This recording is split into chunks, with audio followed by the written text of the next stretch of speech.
But what must a philosopher think of those vain reasoners who, instead of regarding the present scene of things as the sole object of their contemplation, so far reverse the whole course of nature as to render this life merely a passage to something further, a porch which leads to a greater and vastly different building, a prologue which serves only to introduce the piece and give it more grace and propriety?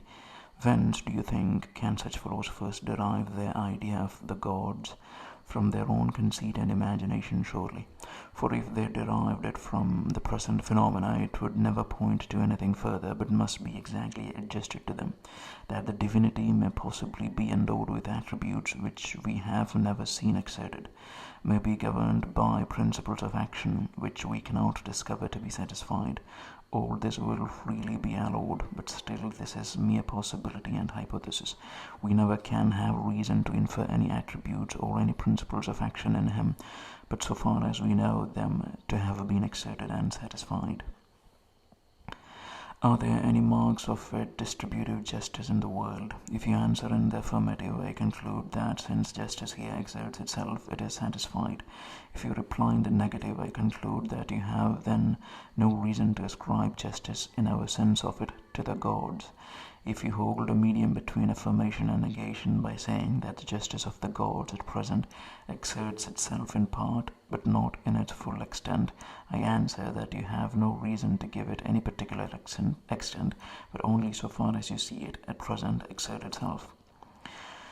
Thus I bring the dispute, O Athenians, to a short issue with my antagonists. The course of nature lies open to my contemplation as well as to theirs. The experienced train of events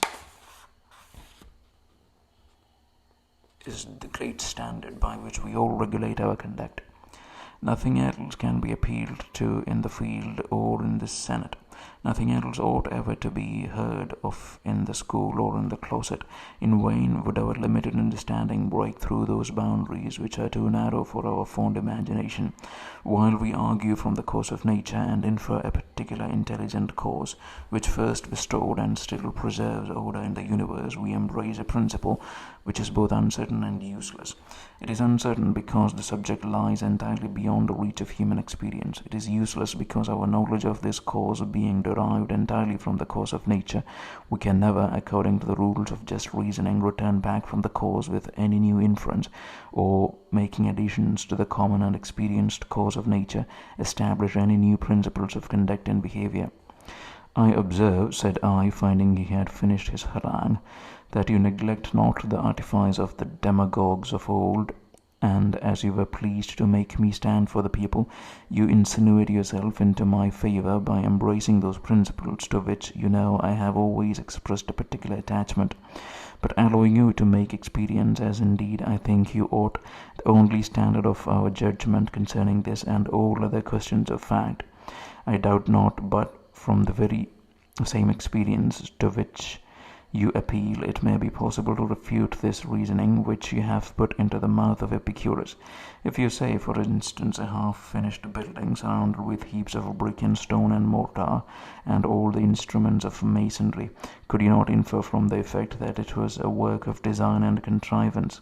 And could you not return again from this inferred cause to infer new additions to the effect, and conclude that the building would soon be finished, and receive all the further improvements which art could bestow upon it?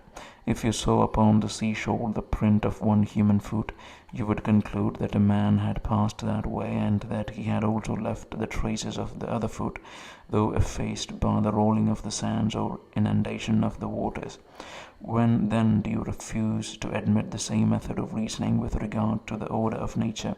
Consider the world and present life only as an imperfect building, from which you can infer a superior intelligence, and arguing from that superior intelligence which can leave nothing imperfect.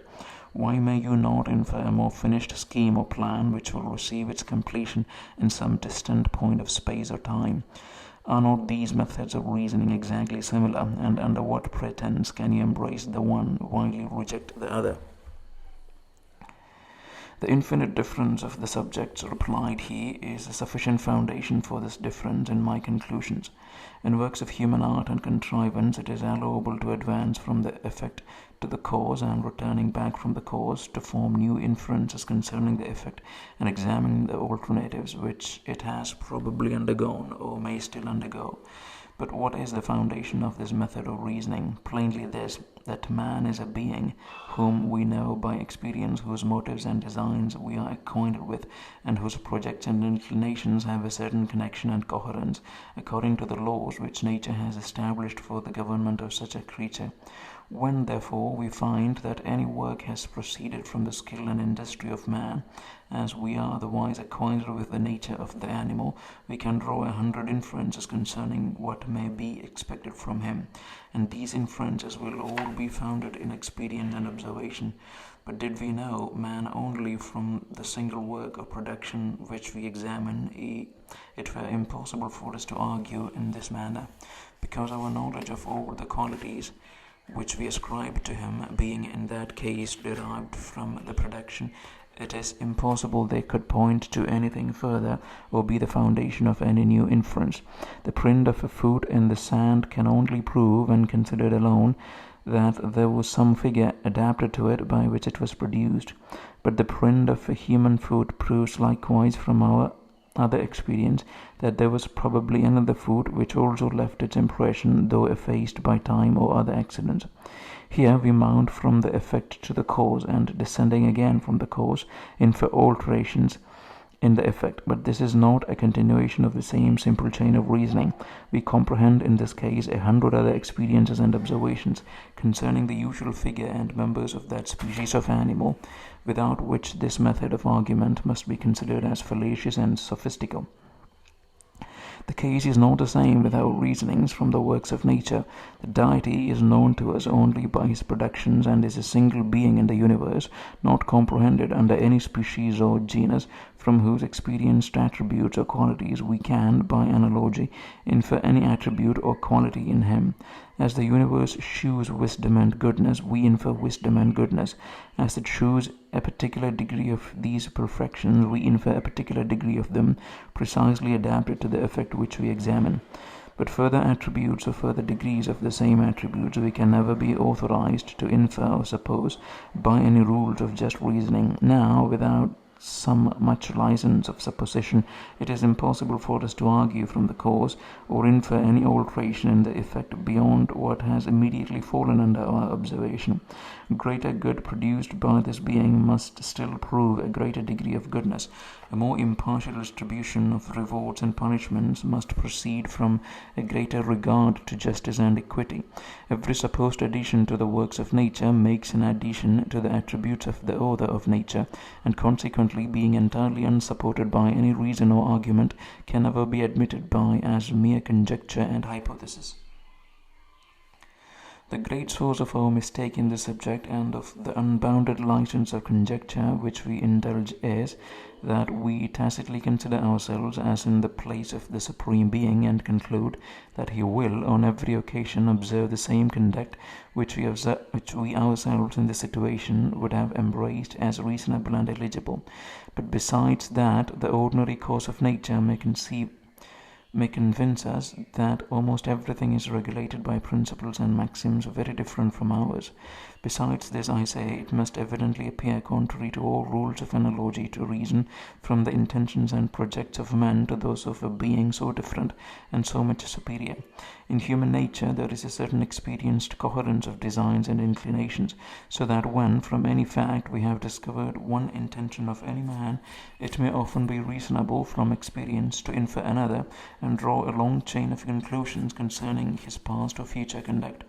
But this method of reasoning can never have place with regard to a being so remote and incomprehensible, who bears much less analogy to any other being in the universe than the sun to a waxen taper, and who discovers himself only by some faint traces or outlines, beyond which we have no authority to ascribe to him any attribute or perfection. What we imagine to be a superior perfection may really be a defect. or were it ever so much a perfection, the ascribing of it to the Supreme Being, where it appears not to have been really exerted to the full in his works, savours more of flattery and panegyric than of just reasoning and sound philosophy. All the philosophy, therefore, in the world, and all the religion, which is nothing but a species of philosophy, will never be able to carry us beyond the usual course of experience, or give us measures of conduct and behavior different from those which are furnished by reflections on common life. No new fact can ever be inferred from the religious hypothesis, no event foreseen or foretold, no reward or punishment expected or dreaded, beyond what is already known by practice and observation, so that my apology for Epicurus will still appear solid and satisfactory, nor have the political interest or society any connection with the philosophical disputes concerning metaphysics and religion. There is still one circumstance, I replied, which you seem to have overlooked. Though I should allow your premises, I must deny your conclusion. You conclude that religious doctrines and reasonings can have no influence on life because they ought to have no influence, never considering that men reason not in the same manner you do, but draw many consequences from the belief of a divine existence, and suppose that the deity will inflict punishments on vice and bestow rewards on virtue beyond what appear in the ordinary course of nature. Whether this reasoning of theirs be just or not is no matter. Its influence on their life and conduct must still be the same, and those who attempt to disabuse them of such prejudices may, for aught I know, be good reasoners, but I cannot allow them to be good citizens and politicians, since they free men from one restraint upon their passions, and make the infringement of the laws of society in one respect more easy and secure. After all, I may perhaps agree to your general conclusion in favor of liberty, though upon different premises from those on which you endeavor to found it. I think that the state ought to tolerate every principle of philosophy, nor is there an instance that any government has suffered in its political interests by such indulgence. There is no enthusiasm among philosophers, their doctrines are not very alluring to the people, and to restraint can be put upon their reasonings, but what must be of dangerous consequence to the sciences and even to the state, by paving the way for persecution and oppression in points where the generality of mankind are more deeply interested and concerned. There occurs to me, continued I, with regard to your main topic, a difficulty which I shall just propose to you without insisting on it, lest it lead into reasonings of too nice and delicate a nature. In a word, I must doubt whether it be possible for a cause to be known only by its effect, as you have all along supposed, or to be of so singular and particular a nature as to have no parallel and no similarity with any other cause or object that has ever fallen under our observation. It is only when two species of objects are found to be constantly conjoined that we can infer the one from the other, and where an effect presented which was entirely singular and could not be comprehended under any known species, I do not see that we could form any conjecture or inference at all concerning its cause. If experience and observation and analogy be, indeed, the only guides which we can reasonably follow the inferences of this nature, both the effect and cause must bear a similarity and resemblance to other effects and causes which we know and which we have found, in many instances, to be conjoined with each other. I leave it to your own reflection to pursue the consequences of this principle. I shall just observe that as the antagonists of Epicurus always suppose the universe, in effect quite singular and unparalleled, to be the proof of a deity, a cause no less singular and unparalleled, your reasonings upon that supposition seem, at least, to merit our attention. There is, I own, some difficulty how we can ever return from the cause to the effect, and, reasoning from our ideas of the former, infer any alteration on the latter or any addition to it.